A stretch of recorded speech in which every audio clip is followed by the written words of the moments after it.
a lot of it comes from intuition, right? It's really simple evaluation on what's there in the market, right? Really sit down together with your business partners or sit down alone, right? Trying to spend half a day or a day to Google out all the brand names that you can see on a particular vertical, right? Then you agak know that, okay, who are the people competing in the market? We actually went to find a series of different brands that's not in Singapore, but in US. So they were popular for ergonomic chairs and what so, right? So we knew that they are all manufactured in China. We actually went down deep enough to find who are their manufacturers. So we've gotten the same build of a chair from them. It's definitely ergonomic, it's definitely comfortable, just that how I'm going to craft an additional unique selling point out from it.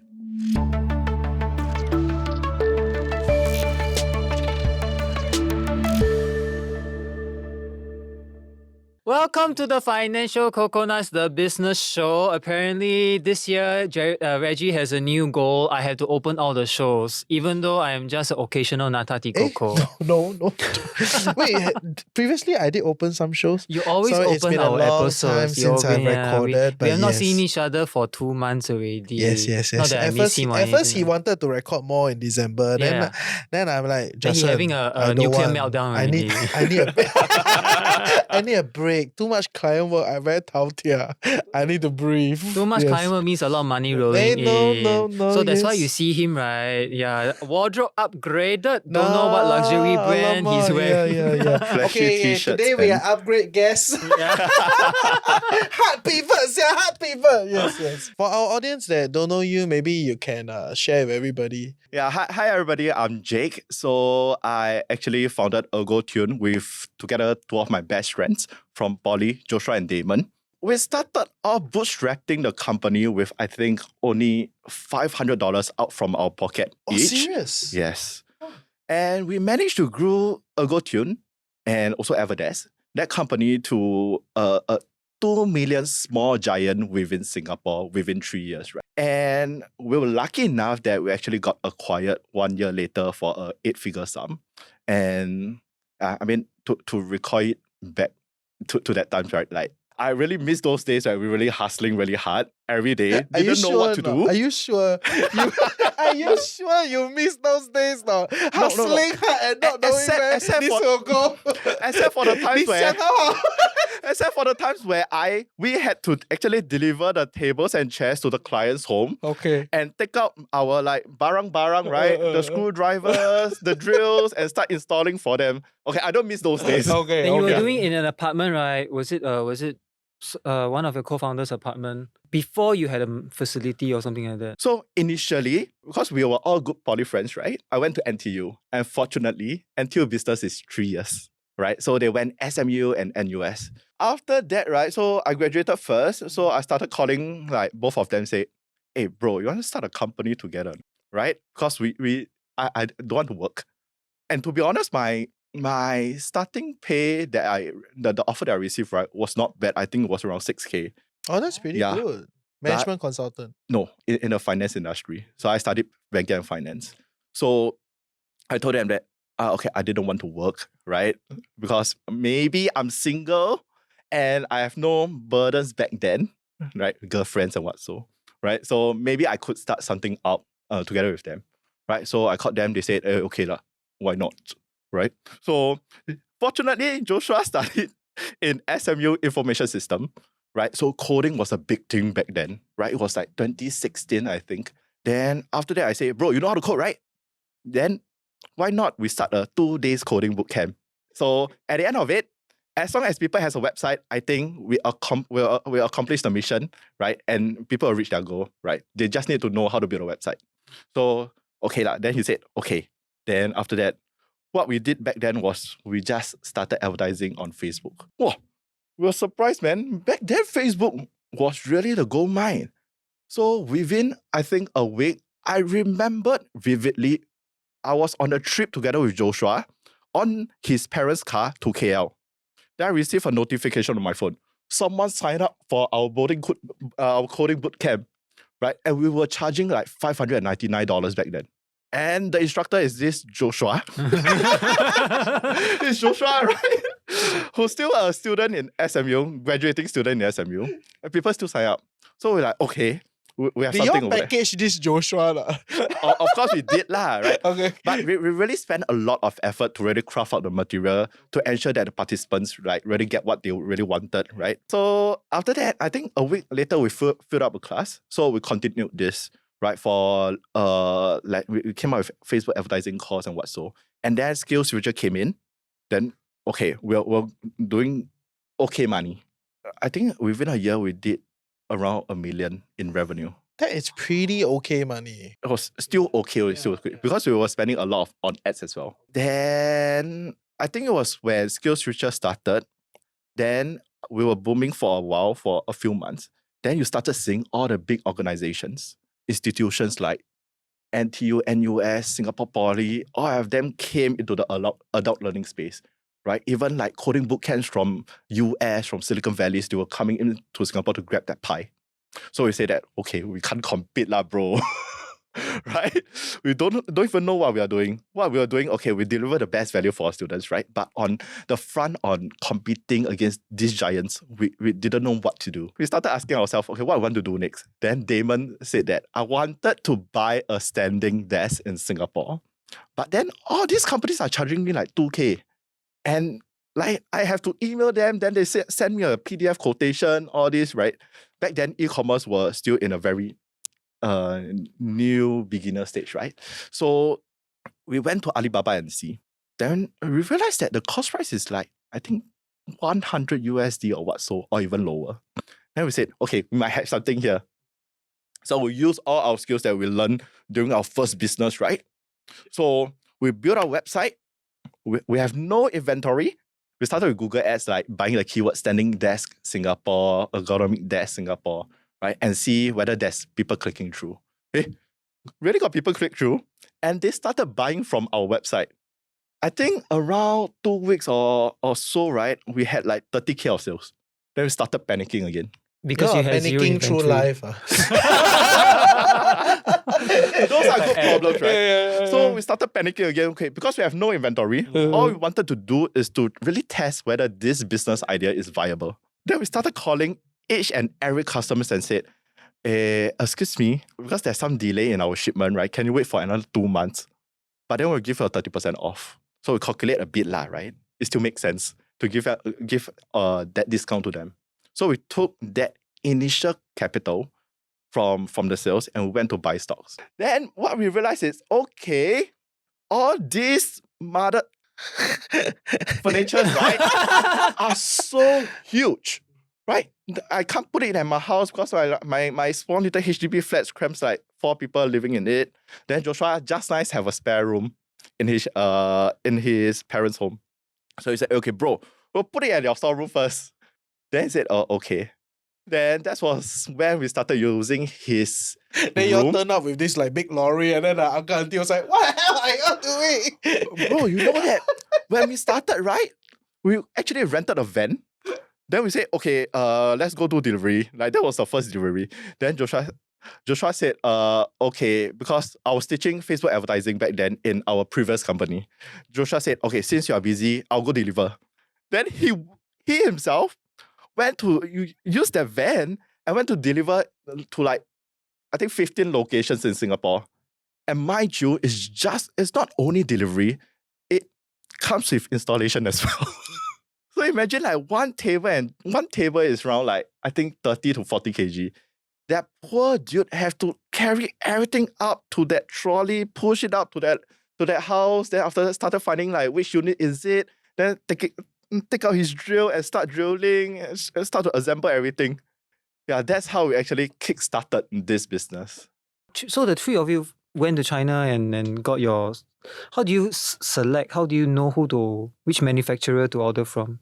Because you say you went to Alibaba. How do you tell that this person will not bake and switch you? This person will deliver, will honor the agreement or not? Okay, I would say that we are a real huge risk taker. Can tell. Panicking through life, right? That's your tagline. You know, when even we started selling standing desk, after that we launched Ergotune.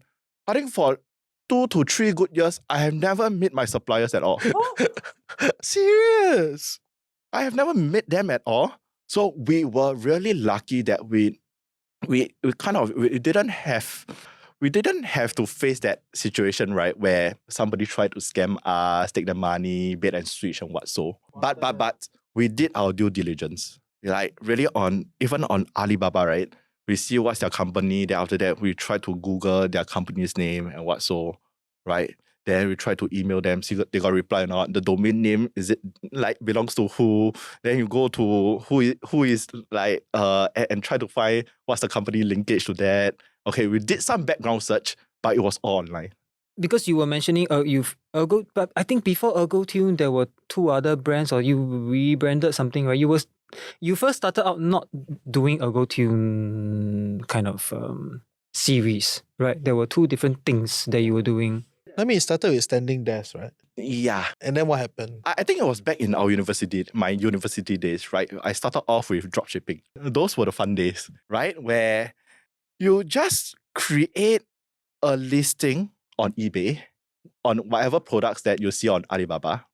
No, not Alibaba, Amazon, right? Then you think that, okay, people are selling, let's say, $100 on Amazon, right? But they're selling $200 on eBay.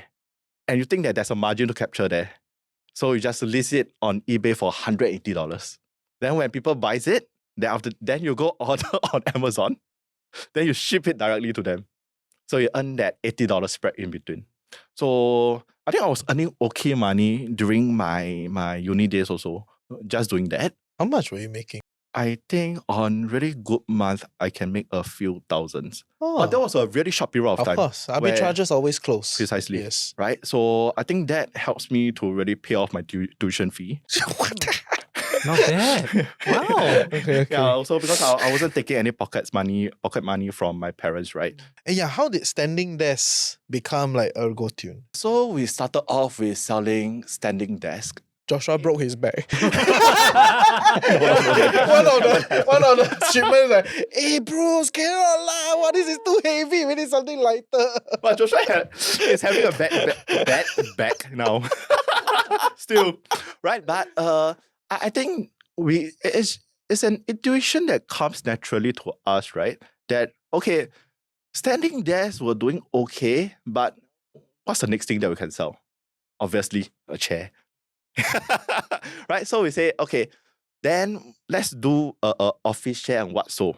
But there's so many types of chairs that you can sell, right? A stool, a foldable one, an office chair, a gaming chair, right?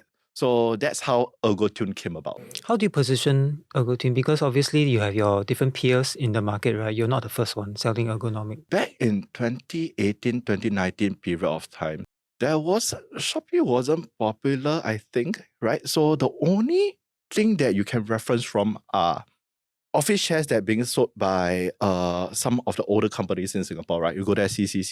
I know the showroom got tons of office chairs. Yeah. Those like black color mesh chairs, right? Then the Yeah. really high-end one are Herman Miller, where you ask your IB friends, right, what chair you're sitting on. I'm sitting on a 2K Herman Miller ergonomic mesh chair. Okay, those were the really high-end ones. Then another category would be gaming chairs, where Secret Lab really established their market position in it back then in the old days really, right? So we told ourselves, okay, we can't compete against Secret Lab. Then, Herman Miller is really a really high-end brand out there.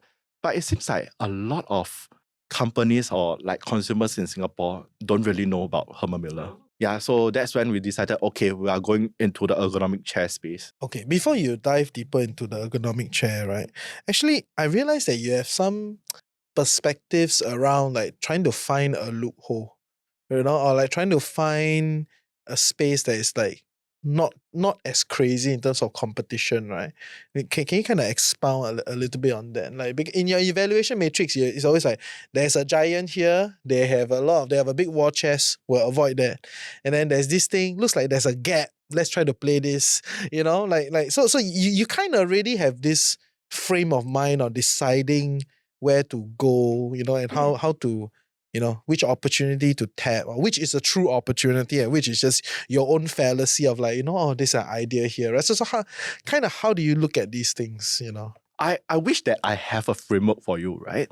But a lot of it comes from intuition, right? It's really simple evaluation on what's there in the market, right? Really sit down together with your business partners or sit down alone, right? Trying to spend half a day or a day, Google out all the brand names that you can see on a particular vertical, right? Then you aga know that, okay, who are the people competing in the market, right? I think a good way to see it is if there's a really strong brand and you think that they already capture like 60, 70, 80% of the market, don't compete with them, right? Because, I mean, you don't have their financial power, you don't have their reputation, right? Then how are you going to craft yourself like against these big giants out there? Unless you really have a unique point. But then even you have a unique selling point, you still need to spend money to advertise it. And how can you outbid all these giants, right? So find a niche market, right? Like maybe within a chair space, right? There's so many different verticals, right? Maybe a niche like us, like ergonomic chairs, right? Then who are the players in it? That what I said, Herman Miller, they may be around 10% of the market. Then is there any other brands that you can recall? I have a secret lab. That is all I know. I think the positioning that we actually gave Ergotune was you spend 1/3 of the price of a Herman Miller, right? And that's the price anchor point, right? Of Herman Miller, but you get 90% of the features. So when that intuitively tells the consumer that, okay, I'm getting a good deal out from it. Tell me a bit more. Like, okay, so you've decided, you evaluate the market. We're gonna do this style of like ergonomic, office chair, because it looks like there is a market, right? You kind of sense it. So how did that next few steps kind of look like? Like what we did back then for standing desk. We put out the ads, right? Then we see, is there like people clicking through? Is there people like actually buy from us? So what we realized, right, is that there are certain demand that you need to validate. But there are certain products that you don't need to validate demand because you know that the demand are already there. It's really how are you going to craft a unique selling proposition, right? A unique thing about your products just to sell out there, right? So for a chair, office chair, actually everyone has it. You don't need to validate the demand of whether people will actually buy an office chair or not. The answer is yes, they'll buy an office chair, right? So what you are really validating is this unique selling proposition makes sense? Because I'm trying to extrapolate. You can correct me if I'm wrong. You said you never met your suppliers, but everybody has office chairs. But you also need to make sure that Ergotune is special in a way that can be differentiated, which therefore inevitably comes down to the comfort level of sitting in an Ergotune chair. Then, if you don't validate, so were you validating along the way?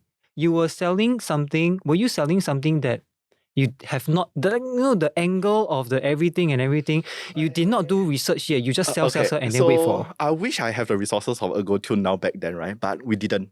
So what we did was... Your early adopters were your guinea pig. And not really, okay? Okay, I tell you my validation process, right? Of suppliers. So we actually went to find a series of different brands that's not in Singapore, but in US. So they were popular for ergonomic chairs and what so, right?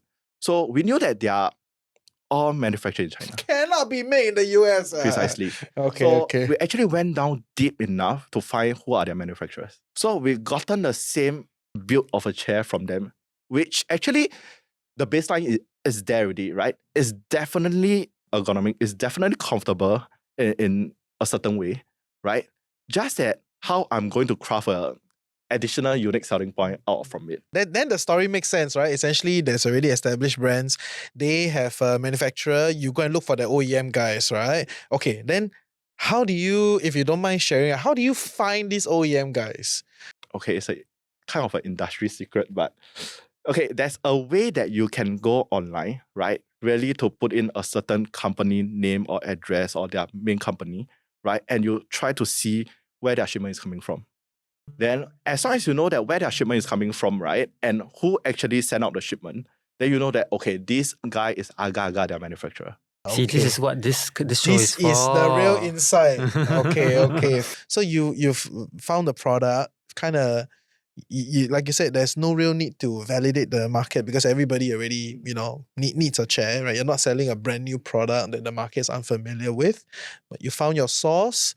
you kind of brand it and it goes out, right? So like how did that kind of growth process kind of look like then in the few years? I think initially when we started selling Ergotune, right? I mean, to be honest, it was OEM, right? It was OEM that just that I think back in the early 6 months, we did a better marketing campaigns in terms of the marketing collaterals, how we actually bring out different features and what so, how we actually design how our website is supposed to look like, a lot better, way better than all their competitors out there. And that's where actually consumers will buy from us instead of them. So clearly their course got some things one. Yeah, right. They Yeah. post-validate their course, right? After that, it's Precisely. like, yeah, we Yeah, try I should go back and ourselves, teach now, right? We try Yeah. ourselves. Okay. No, but I want to drill down to your derived wisdom, right? Because you said that, okay, we have a better, website experience, we have a better marketing campaign. So maybe give us a bit of more color on like what are some of these good marketing, some of your best marketing, tricks and what they've done, and then how do you kind of optimize this process for I the think audience? it's really just a rough gauge, right? Like how your competitor websites are. Then a good hack will be really to see those like famous and also trending brands in the US and what so, because their UI UX or how they actually design their website flow, how it looks like, the brand feel and everything, right? Actually, they already spend quite a lot of money doing it. So you just need to really to add in a few style and directions that you want it. So that actually shortened the learning curve by a lot, right? That you don't need to hire real designers and what so, right? So what I think our major roadblock back then was how I actually create this section on my website. That's all. Yeah. Then after seeing like all the competitors, I realized that okay, we can actually do a lot better in terms of how the brand is looking like, how we actually do some product feature photos, right? How we can actually really like zoom in into some of the features and really try to market it. So I think that really helps us a lot initially. What was the best features highlighted? Lumbar support. If I'm on Ergotune website right now, right, the original Ergotune Supreme, the lumbar support is still the best that I think it is. Okay, fair. But you didn't stick to Facebook, right? As you progress, you also do you engage influencers, etc. I mean, they did quite a big influencer Right, campaign. right. I think Also, I think we were one of the few pioneers in Singapore who really go big on influencers campaign. Initially, it was just like really we have a team that actually go down there, help them shoot and what so. Wow, you're so kaola lah. I think the philosophy of us is we really outsource things that we really like we are not good at. So we actually I think we got a team that really helped them to film and what so. Then after that, it transited to that they can start using phones and that helped us to reduce our expenses by a lot, right? They can record it on their phone. Then we try to do a bit of editing and what so. So initially, we didn't have a framework to start out with. As long as we think that we should, then we put ads on it. It makes money. It's okay. Yeah, that's all, right? And only when we started going through that process, and we read a lot online from other companies in the US, join some community, and realize that okay, there are certain frameworks for this on how you actually evaluate, like how you're going to do this influencer campaign. Ultimately, the framework now is really to see it as a piece of marketing collect and how much ROAS you're getting out from there. That's all. Because you can churn it really fast, really easily, where you don't need to spend big money on big campaigns anymore. So if today somebody wants to copy this strategy, right, find arbitrage on the product and then create a competitive product in the landscape D2C, having tried every single possible playbook, if you were to do it again, right, how would you start? I think create a good website. Come on, dude. Still there. Okay. Really? So I think a lot of people don't. I mean, even till now, right? A lot of people don't realize that the website is the only place that the customers can find you and to see you. Yes. Unless you're selling on marketplace, that's a totally different story, right? But then the website is your own real estate virtually. And that's where you really make most of your money from, right? Why not? If you can't do it, you don't have time to do it, why not spend a bit more money? Ask people to really do it properly and beautify it, make it nice, make it look professional. Like even now, I see a lot of people just like heck care about their website, say that as long as people buy from me, can already. And you guys don't sell in marketplaces, right? We do. You do sell in marketplaces. So at what point do you decide to sell in marketplace? Or just, I think, randomly in a way that, okay, we are spending a lot of money on ads. Why not we explore other channels? And I think Shopee and Lazada, they just kickstarted like 1 or 2 years into the e-commerce marketplace. So they even have a dedicated account manager to help us start, right? Well, I think right now they don't have already because they are dominating. Yes. Yeah. So I think through that account manager, then we really, started exploring marketplace and what so. Then realized that, okay leh. Then as long as people are getting used to like 1 1 2 2 3 3 4 4 5 5, right? Then that's the other channels for us to tap to another group of consumers who are really marketplace based. Yeah, they only search on marketplace. And you're not concerned about the brand dilution thing? I wouldn't Because say I've talked to a few other entrepreneurs that are exclusive on their own website, or they do not tap on marketplace because a lot of them feel like it firstly devalues the consumer experience because it is a very different experience. precisely. Like on the marketplace, there are all sorts of stuff. Then you just pick whatever and then see who Yeah. the promo C is higher. Who do the ads. It's a very different consumer experience as compared to like I've seen your content. I go to your website. I read through. So okay, I want this. I place. It's a very quiet experience through that whole website. As compared to a noisy marketplace, right? Yeah, right. And you guys didn't find it a problem. You don't find that it's a dilution. You had no struggles with those things. I think there's definitely some dilutions over there. But I think to the point that you have to evaluate whether there's a marginal gains in selling marketplace, right? Because what we are optimizing for is really revenue growth. At the same time, make some money, right? So if it can open up a new channel, tap to more consumers. But definitely there are some exclusive brands, right? That only sell on their own website just to protect their brands and also protect from like eating marketplaces from eating their brands on like their own sales, right? Yeah. So there are brands who does this. There's no wrong or right answer, but it's really looking at what you are good at also. Do you have the resources? Do you have the time and effort to manage another different channel? Because it's Not a too huge many giant on itself. chapalang things, right? Yeah, Yes. Okay, fair. Then why don't do B2B? I think we just started Everdesk for a while. Then we just started Ergotune also. So we were thinking, okay, these products are it seems like an office Very product. office friendly, what? Yeah, right? So we have only 3 people, me, Joshua, and Damon, right? Limited money. So we should focus on one. Which one should we choose? Is it B2B or B2C? Then our initially wanted to go B2B, but as we dive deeper, we realized that there's a lot of hidden obstacles that a lot of people are not aware of, right? When you're doing B2B sales, firstly, the sales cycle is so long that clients pays like 3 months later. Bigger clients drag you all the way to 6 months just to optimize their cash flow cycle. Another thing is, we ask ourselves, you are a fresh grad, I'm a fresh grad. We have connection inside there or not? Bole? Like imagine we are going to start attacking B2B tomorrow, what will we do? What will we do? Then we're like, I also don't know, bro. Right? It's not our forte. I still hold this philosophy now, even though I'm with a VC and so angel investing right now, right? Like anybody who wants to do a B2B startup, tech startup, AI startup, the first thing I ask them is, what's your background?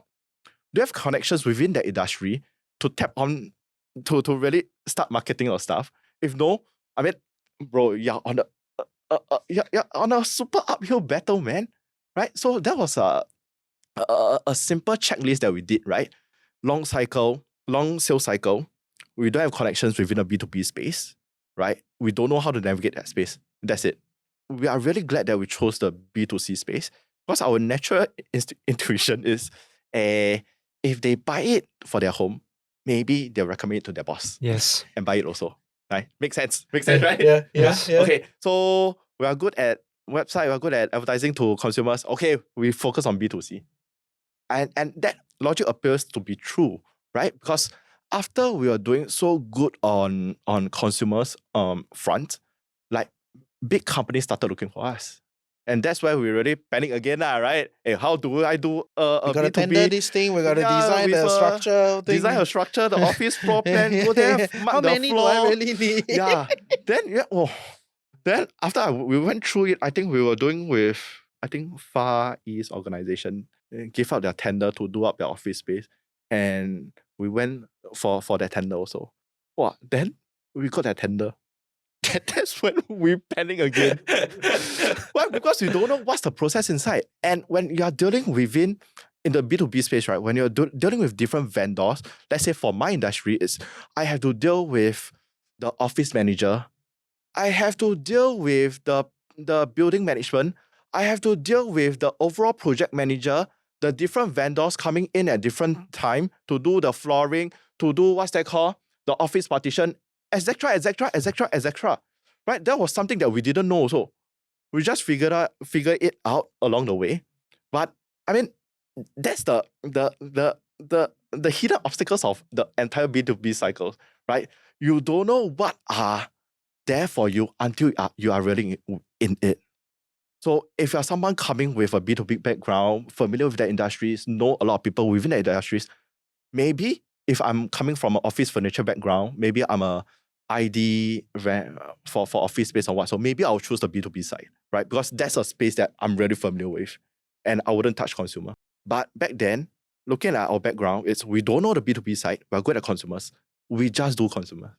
Yeah, it's very fair. It's like, if you didn't know, you don't even know that you want to move things in the building, you have to use the other lift, then there's a certain time hour. It's like 7 o'clock, then you can go up. Then the security guard literally stand down there and watch you. 7 o'clock, then you can go up. You know what I'm saying? And then you gotta put security deposit for any like complex renovation and Precisely. all sorts of rubbish in the B2B business. Okay. Enough. So if everything was so good, why did you sell? Right? You sound like you cracked it. You guys got it together after all the back-breaking exercises and everything. You've got it, and you guys were doing well, right? And why did you sell? I think let me share like what happened exactly like 1 year before we actually sold the business, right? So I think things were rosy. Like in the initial first 2 years, we were doing like 3 million per year, that kind of money, right? And that's when suddenly COVID hits and our sales went all the way up. And we didn't know what to do also, right? That was when I think back then PM Lee, started announcing that there's a lockdown. Then we started saying that, first time, there's people queuing outside my showroom. And the queue was crazy. And everybody wanted to buy a table and chair. So back then we were like, okay, this is something that we had never seen before. And me, together with my other partners, right, I think we made a really good call, right? It was that, okay, this is the money that we have in bank right now, right? COVID is something that is a huge uncertainty over there, right? Should we take this money, stock up our stocks, right? And maybe try to sell it up. And glad that we did it. So we took all the money that we have in bank, right? Went to the supplier and told them, okay, help me manufacture as fast as possible, right? Then COVID hit. Who knew that the lockdown would be so long? I think a year or 2 years, right? That a lot of our competitors ran out of stocks. On the supply chain side, we told the supplier, this is the amount of deposit that we can do, but then you help me secure things first. I don't want to ship everything back to Singapore, right? But you help me secure the things that you need to manufacture it, right? Your factory space in other countries will be like huge as also. You have space to stock for me also. Yes. Right? Only when I need it, I tell you, you ship it for me. Okay. Yeah. So you manage the risk by holding the stock where the manufacturer is precisely. at. Then you take on the risk of freight, cost essentially, right? Okay. Instead of bringing everything in and then, having a very short timeline to push the product. Precisely. Rather, okay. And we don't have a supply warehouse chain is in a Singapore. serious problem. Yeah. Right? We are doing 3PL logistics, warehousing also.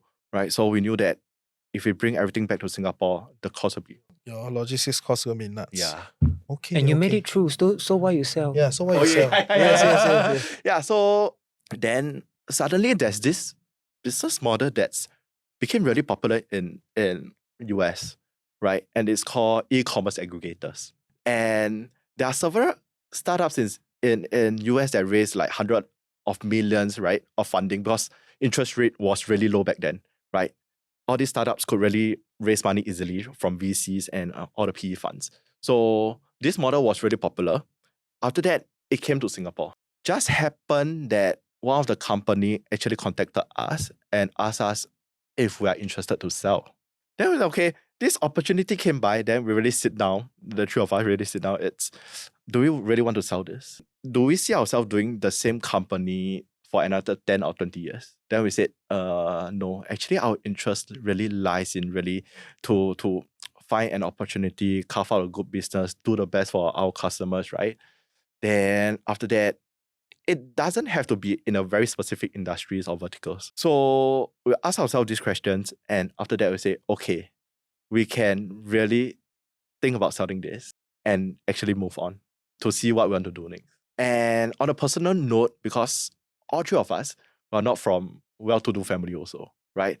So why not actually secure this financial future first for us so that we don't have to think about money anymore and we can do the things that we like in the future.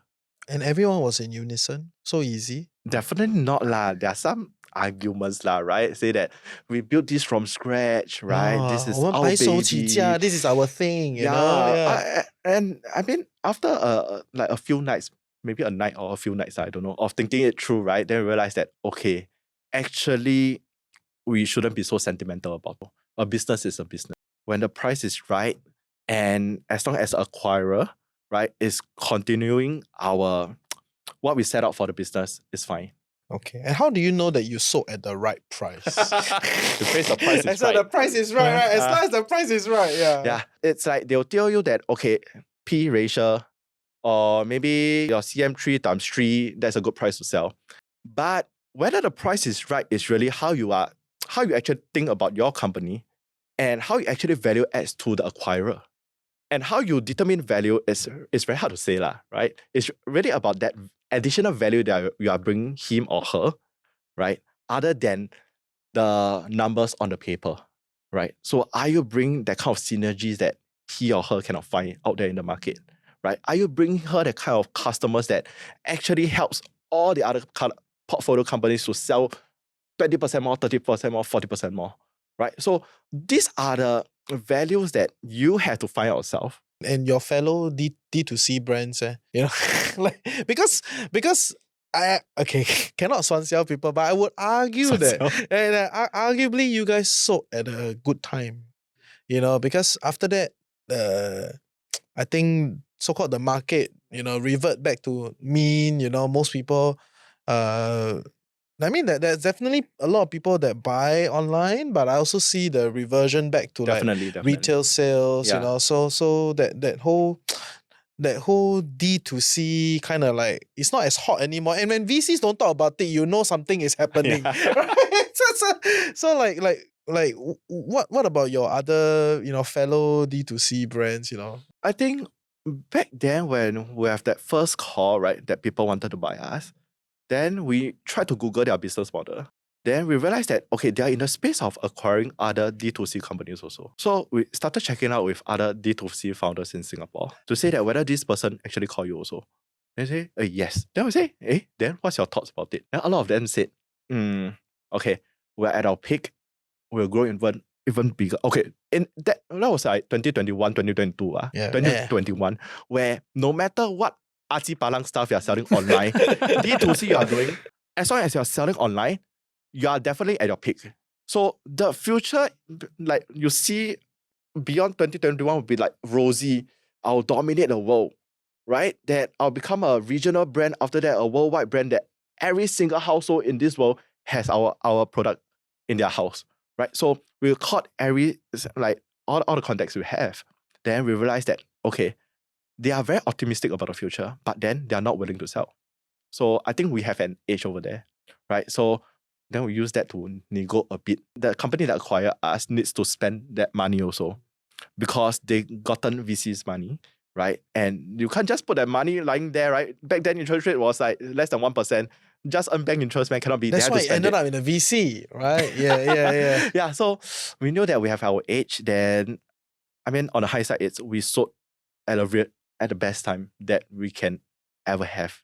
And what are you focusing on now? Because many founders that have exited, then end up floating around. Suddenly you have a windfall, and then most of the layman problems are sorted, right? Your house, your car, everything, the family, everything is settled already, right? And then how do you then like kind of recenter your life after that? And what have you been doing? Actually, I was at a loss after selling the company as well, right? We were still in the company for a year or two.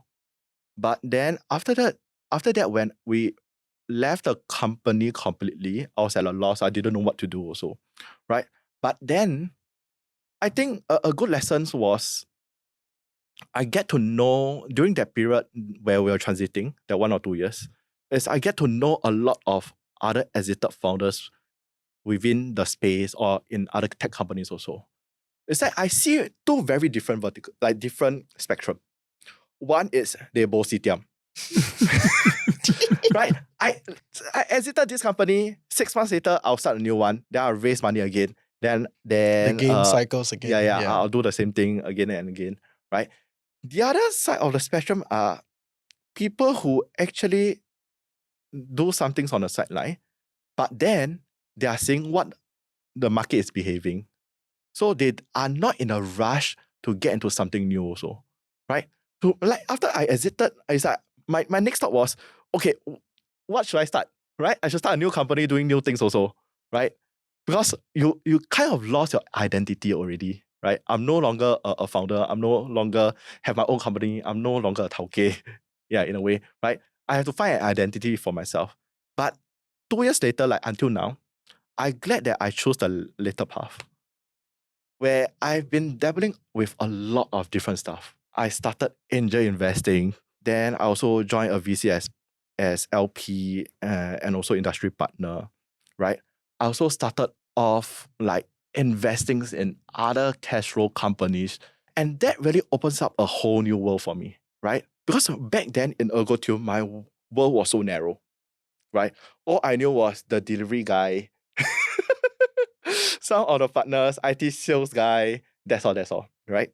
But when I have the luxury of time and also be really mindful about, okay, who I want to meet next, like I get to meet you also, right?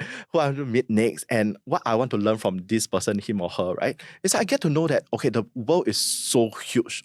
The world is an oyster, right? It's so huge out there, right? There's so many different things that I do. And I'm glad that I didn't rush into a single thing.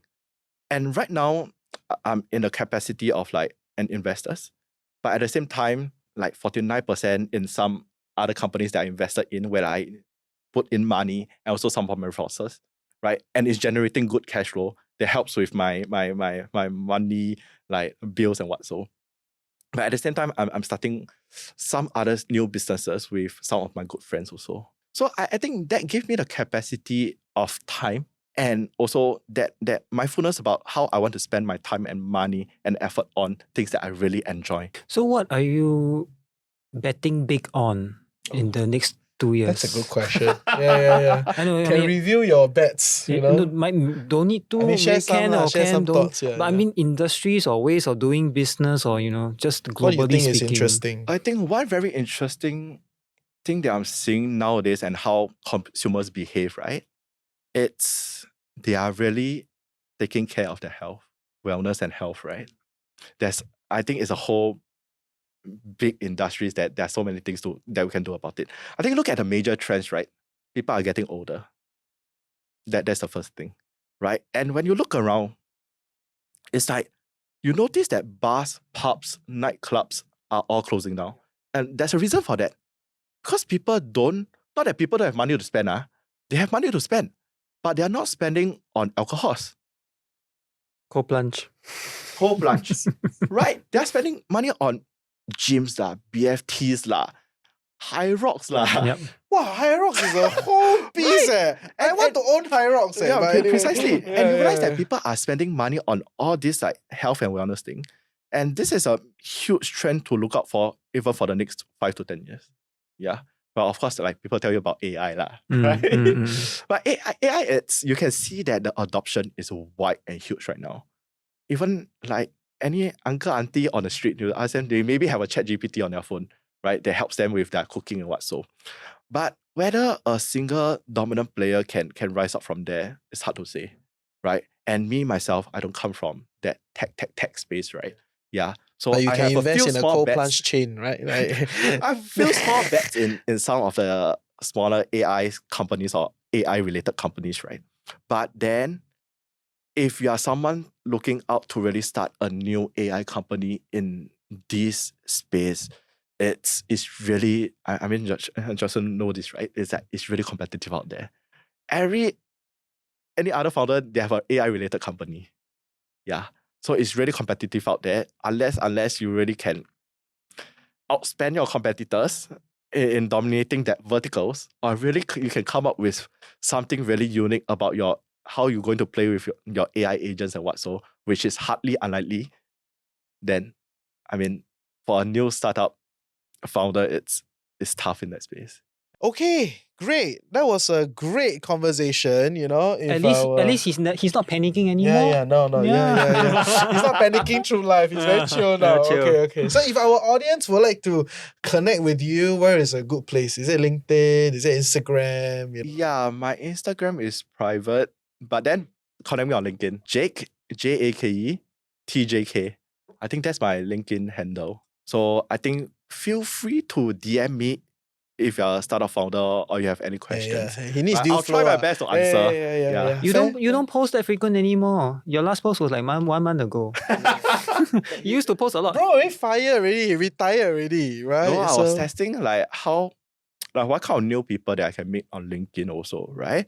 So that was a experiment and goal for myself that I have to post consistently for like 6 months.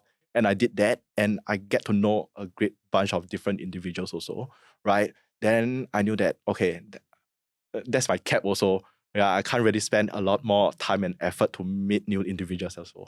Yeah, so I said, okay, I stop there. Until I have new stuff comes up, then maybe I'll start posting again. Okay, thank you. Thank you. Appreciate Thank your you. time. Yes. Yeah, if you love the podcast and you want to stay updated, go to thefinancialcoconut.com to put your email address there so that we can route out the algorithm and reach you directly when we have events and new launches, new stuff, right? So stay tuned. With that, that's all for this episode of TFC Business Show. We'll see you next week. Meanwhile, take care. Bye-bye. Bye.